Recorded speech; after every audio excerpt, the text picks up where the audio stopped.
Welcome to One Chapter, One Thought. I'm Pastor Chris from Lincroft Bible Church in New Jersey, and every weekday I read one chapter of the New Testament and offer one brief devotional thought. Today's reading is from the book of 2 Corinthians, chapter 10. Now, I, Paul, myself, urge you by the meekness and gentleness of Christ. I, who am meek when face to face with you, but bold towards you when absent, I ask that when I am present, I need not be bold with you, with the confidence with which I propose to be courageous against some who regard us as if we walked according to the flesh. For although we walk in the flesh, we do not war according to the flesh. For the weapons of our warfare are not of the flesh, but divinely powerful, for the destruction of fortresses.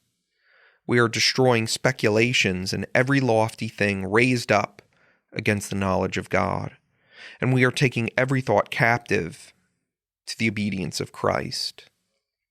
And we are ready to punish all disobedience whenever your obedience is complete. You are looking at things as they are outwardly. If anyone is confident in himself that he is Christ's, let him consider this again within himself, that just as he is Christ's, so also are we. For even if I boast somewhat further about our authority, which the Lord gave for building you up and not for destroying you, I will not be put to shame. For I do not wish to seem as if I would terrify you by my letters.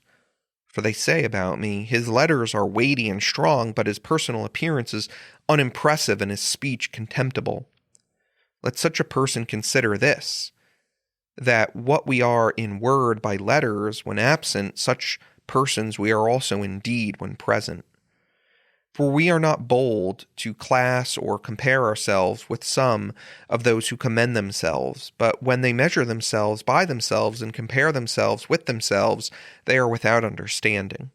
But we will not boast beyond our measure, but within the measure of the sphere which God apportioned to us as a measure, to reach even as far as you. For we are not overextending ourselves, as if we did not reach to you, for we were the first to come even as far as you in the gospel of Christ.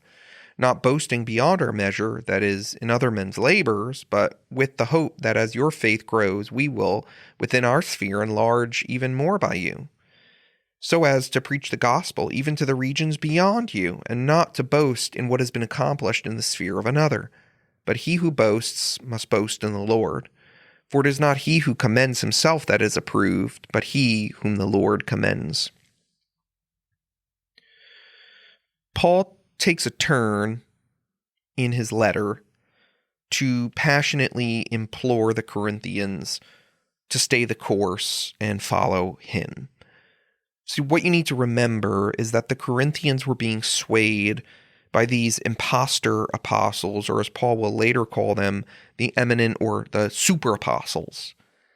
And these were guys who were coming in and they outwardly looked impressive. They had the great stature, the great haircut. They spoke super eloquently.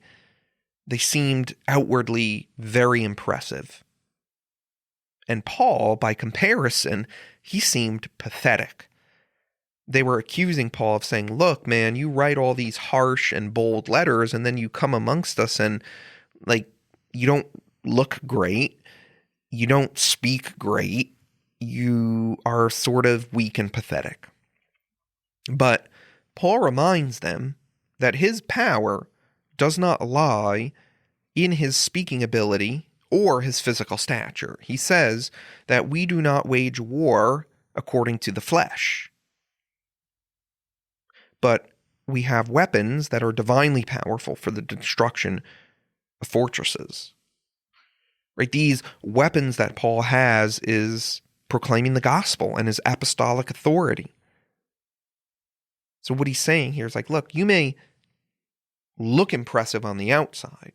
They may be tall, they may be strong, they may have good haircuts, they may be able to speak really, really well, but what are they speaking? Is it the gospel? Is it the power to bring dead sinners to life? That's what our gospel does. His the gospel, tears down fortresses or strongholds, which are metaphors for arguments and pretensions against the knowledge of God. It is the gospel which is true, and it debunks the false teaching that was deceiving the Corinthians.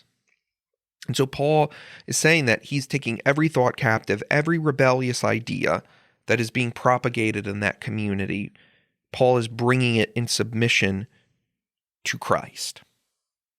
Now, as believers today, we're not apostles. We do not have Paul's apostolic authority, but I think we need to view life and ministry the same way that Paul did, through a spiritual rather than a worldly lens. See, we get so enamored, I think, today with celebrity, and that can even infect and afflict the church, where we get enamored by people's gifts, their charisma, their speaking abilities, how well they present themselves on the internet through social media and whatnot. And so we can begin to have a worldly view of ministry, that it's about outward perceived success. Instead, we need to adopt Paul's view that true power is found in the gospel for spiritual change. And so what we also need to realize as well is that our spiritual growth will happen when we actively tear down false thinking and replace it with the truth of Christ. When we view things through a spiritual perspective rather than a worldly one.